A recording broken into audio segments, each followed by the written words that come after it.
Welcome, everyone. Thank you for participating in today's webinar. My name is Chelsea, and I will be your NAHB host today. Please note that today's session is being recorded and will be uploaded for on-demand viewing on nahb.org in the next few days. Would you mind hitting the next slide? Please note this webinar is being copyrighted by the National Association of Home Builders and is intended to provide complete and accurate information on the subject matter as of the time of publication. I will give you a moment to review the copyright and disclaimer statement.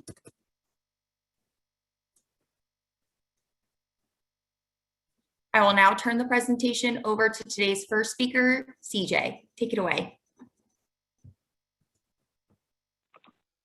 Hi, everyone. I'm CJ from Toll Brothers, and I'm joined today by Steph Hart, and we're going to get right into the presentation since we only have a little bit of time.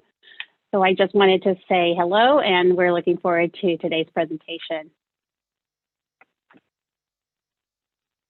So outdoor design is our subject today. During the pandemic, we all experienced more time at home, whether we liked it or not. And many of us took on home renovation projects. And a substantial amount of Americans actually took the opportunity for a low interest rate to buy a new home of their dreams. Personalization has been key this year. And sorry for my slides are advancing too fast on me now. Pardon me.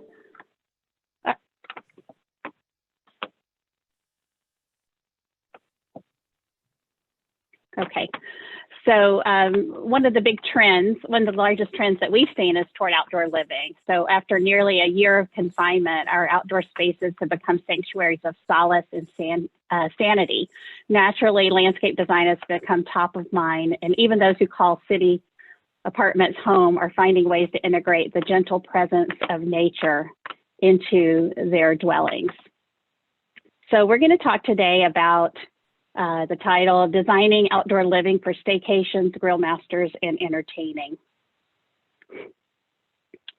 So no matter the size of the exterior from a courtyard to a roof deck, you can create entertainment zones that have a big impact. We're going to talk about all different types of spaces today.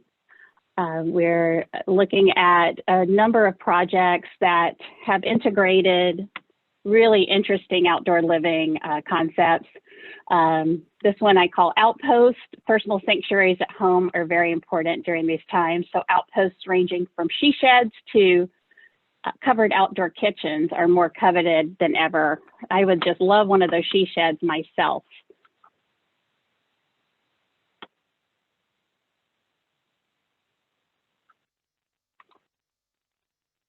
Covered patios and decks are another big thing. We've been, this has been around for a while, but outdoor entertainment has been paramount this year. So we've been seeing many people creating these outdoor living experiences, and rooftop decks are some of those experiences as well. No matter what size, rooftop decks are such an important part of many of the attached products that are being built these days. So things like adding the deck tiles, a fire pit, and all kinds of outdoor grilling opportunities, and even just a place to chill out. So we've got outdoor dining, fire, sipping, grilling, and lounging create a perfect summer evening on a rooftop deck.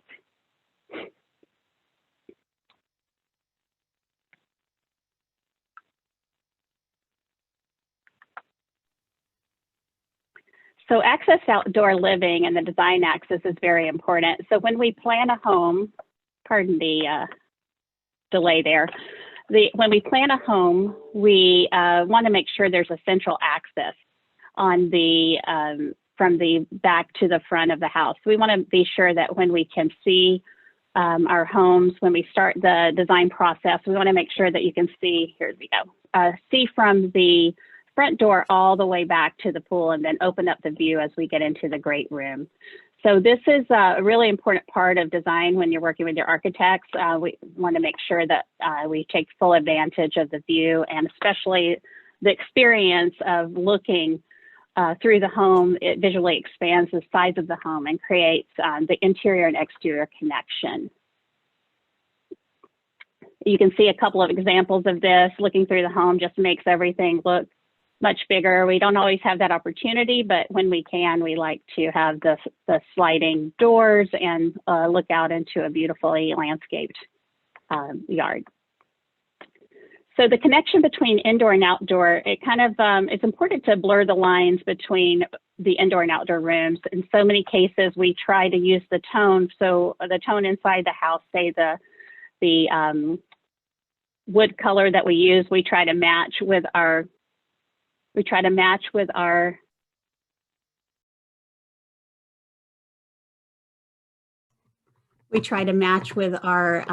exterior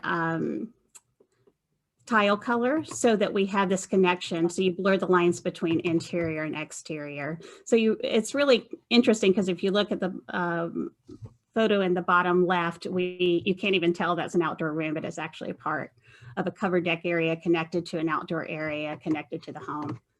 It's a really beautiful example of that.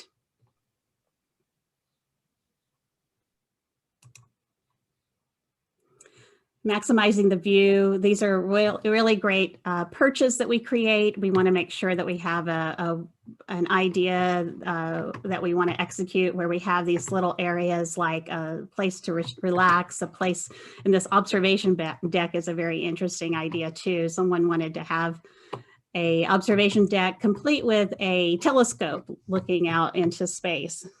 It's very interesting execution there.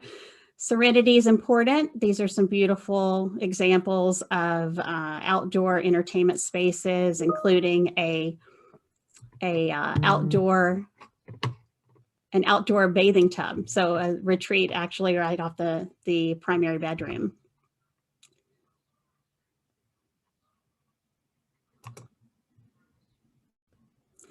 And to chillax is important. I know that's the term my kids tell me, chillax, mom.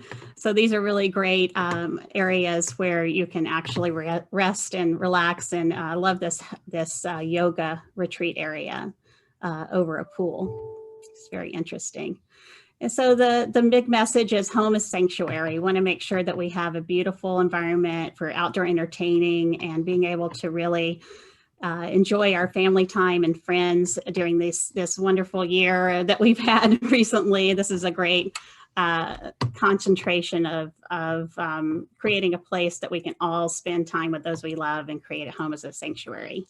So now I'd like to turn it over to Seth, and Seth is going to walk us through some of the spaces that are in a more condensed area. So take it away, Seth.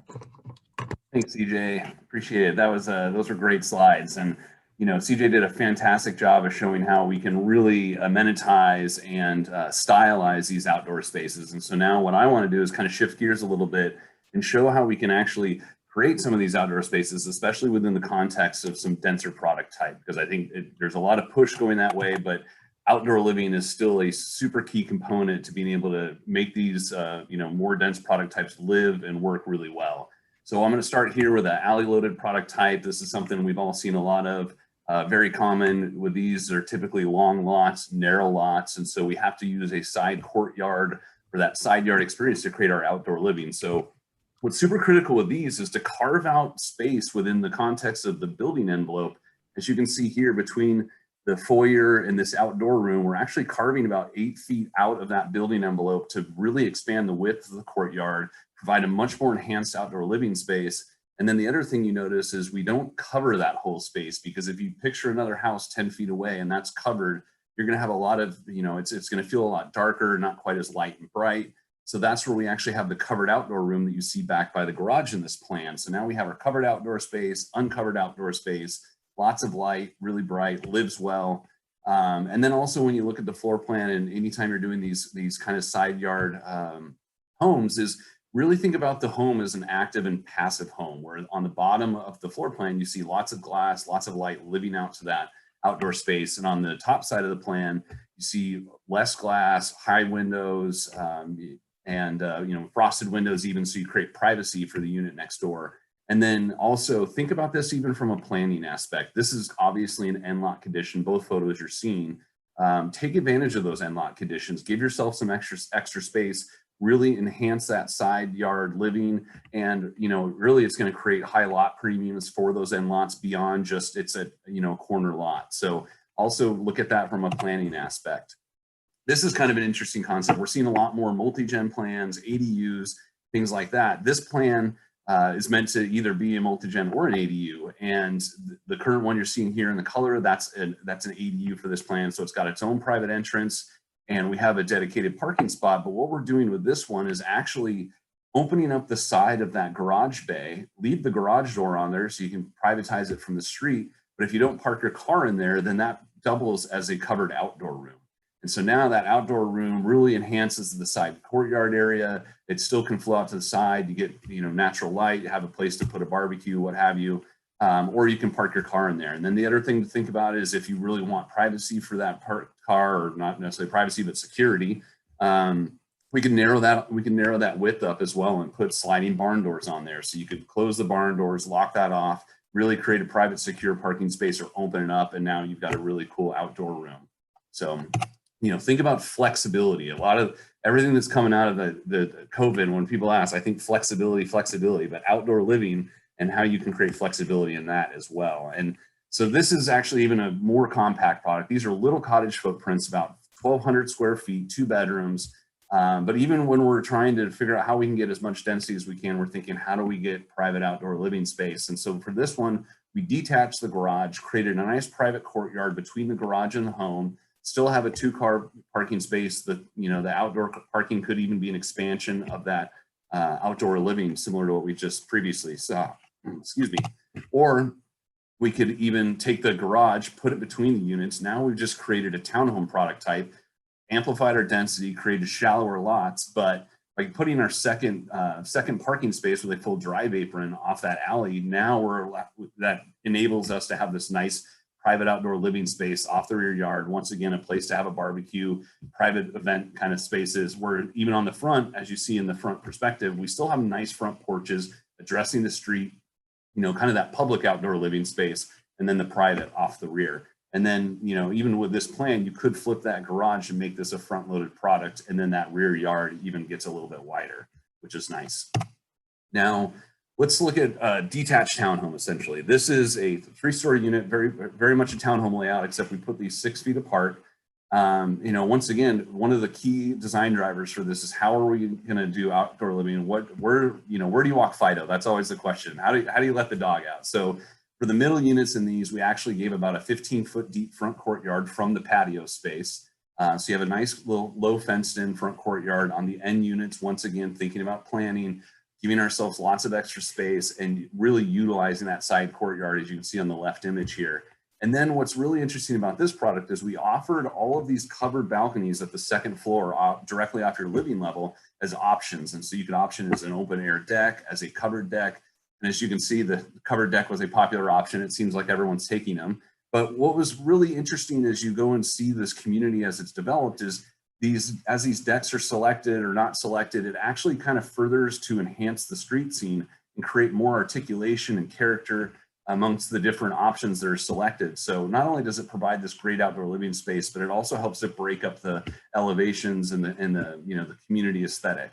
And then key things to think about for this is the decks are 8 foot deep by a minimum of 15 feet wide, which is a really nice sized porch. And always think about how you can get a really usable porch, because it's one thing to provide a small porch and call it outdoor living, but to be able to put a 4-top, 6-top table, have a place, once again, grilling is king. Everyone loves to be outside barbecuing. So always think about how you can make, right size that space so it's really usable and highly functional.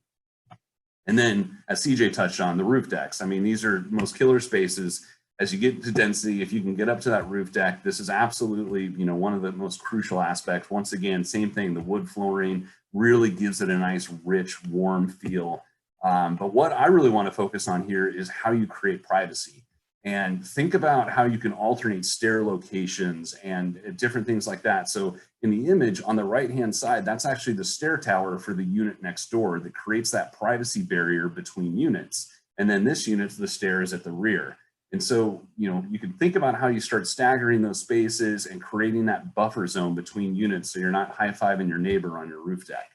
Unless that's your thing, who knows? Maybe we got to have a couple units like that.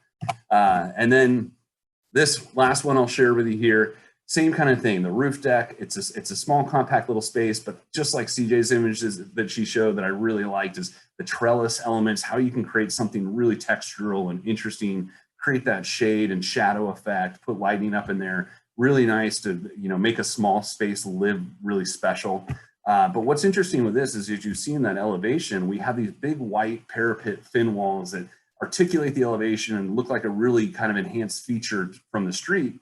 But what those are actually doing is they're serving a dual purpose. And as you can see in the images on the right, those are your privacy walls that break up the space between the units. And so it's a 5-foot wall, really gives you a nice sense of privacy up on that roof deck, and doubles as this really nice architectural feature as well. So that was a quick hit. I hope you guys enjoyed your 15 minutes. Thanks for joining us today. Thank you, CJ and Seth, for joining us today and for giving us tons of great design ideas. As a reminder to everyone, today's webinar was recorded and will be available on demand on nahb.org in just a few days. In the meantime, if you have any questions or feedback, please send it to nahblearning@nahb.org. Please stick around after we end the event for a brief survey regarding today's webinar. Thank you all for joining us, and have a great day. Thank you. Thanks, everybody.